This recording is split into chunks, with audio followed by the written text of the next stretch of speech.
பிரியமானவர்களே, எல்லாம் நல்லா இருக்கீங்களா? இந்த காலையில் உங்களை சந்திக்கிறதில் நான் மிகுந்த மகிழ்ச்சி அடைகிறேன். இந்த நாளிலும் கர்த்தருடைய வார்த்தையை நாம் தியானிக்கலாம். யாக்கோபு எழுதின நிருபத்தில் 4வது அதிகாரம் 10வது வசனம், ஜேம்ஸ் சாப்டர் 4 verse 10. கர்த்தருக்கு முன்பாக தாழ்மைப்படுங்கள், அப்பொழுது அவர் உங்களை உயர்த்துவார். உண்மையாகவே தாழ்மை உள்ளவர்களை கர்த்தர் உயர்த்துகிறவராக இருக்கிறார். இந்த உலகத்தில் வாழும் பொழுது நமக்கு அநேக பெருமைகள் வரக்கூடும். அநேக விஷயத்தில், படிப்பு விஷயத்தில், நம்முடைய அழகில், நம்ம இருக்கிற டேலண்டில், நிறைய காரியத்தில் உள்ளுக்குள்ளாரியே நம்ம நினைப்போம் நம்மளை மாதிரி யாரும் இல்லை அப்படிலாம் யோசிப்போம். ஆனால் வசனம் சொல்லுகிறது கர்த்தருக்கு முன்பதாக தாழ்மைப்படுங்கள். ஏன் கர்த்தருக்கு முன்பதாக சொல்லப்பட்டிருக்குன்னா, உங்கள் டேலண்ட்டு, உங்களோட ஞானம், உங்களுடைய எல்லா காரியத்தை நீங்கள் ஆண்டவரை வச்சு கம்பேர் பண்ணி பாருங்கள், நீங்கள் ஒன்றுமே இல்லை. ஏன்னா அவர் எல்லாவற்றிலும் தலை சிறந்தவர். அவருக்கு முன்பதாக நீங்கள் தாழ்மையாக இருங்கள். அதனால் நான் விசுவாசிக்கிறேன், இன்றைக்கி உங்களை உயர்த்தாதபடி உங்களை தாழ்த்தி பாருங்கள், கர்த்தர் நிச்சயமாக உயர்த்துவார். நான் விசுவாசிக்கிறேன், நீங்கள் தாழ்மை உள்ளவர்களுக்கு கர்த்தர் நிச்சயமாக உயர்வை கட்டளையிடுவார். எல்லா விதத்தில் கர்த்தர் உயர்த்துவார்.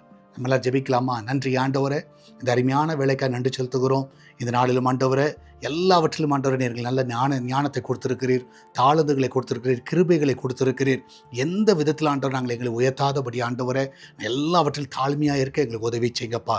ஆண்டவரே, இந்த நாளிலே கர்த்தாவே எங்களுக்கு கொடுத்த அழகுக்காய் நன்றி, எங்களுக்கு கொடுத்த அறிவுக்காய் நன்றி ஆண்டவரே, எங்களுக்கு கொடுத்த அந்தஸ்துக்காய் நன்றி, எங்களுக்கு கொடுத்த உயர்வுக்காக நன்றி ஆண்டவரே. எல்லாம் ஆண்டவரே கர்த்தாவே, ஆண்டவரே எல்லாவற்றிலும் நாங்கள் தாழ்மையாக இருக்க எங்களுக்கு கற்றுக்கொள்ள உதவி செய்யுங்கப்பா. வேலைக்கு செல்லுகிற பிள்ளைகள், வீட்டில் இருக்கிற பிள்ளைகள் எல்லாரையும் ஆசீர்வதிங்க. இந்த நாளில் பர்த்டே, வெட்டிங் அனுப்பிச்சு கொண்டாடுகிற எல்லா பிள்ளைகளும் ஆசீர்வதிங்கப்பா. அந்த கிச்சன் பகுதியை ஆசீர்வதிங்க. அதில் கர்த்தாவே எல்லாருக்கும் நல்ல பாதுகாப்பை கட்டளையிடுங்க ஆண்டவரே. கர்த்தா அந்த வீட்டில் அப்பத்துக்கும் தண்ணீருக்கும் எண்ணெய்க்கும் மாவுக்கும் ஒரு குறைவில்லாமல் நீங்கள் நடத்த வேணுமா ஜெபிக்கிறேன். சால்வேஷன் டிவி ஆசீர்வதிங்கப்பா. அன்றைய அநேக இடங்களுக்கு அதை கொண்டு போவீராக.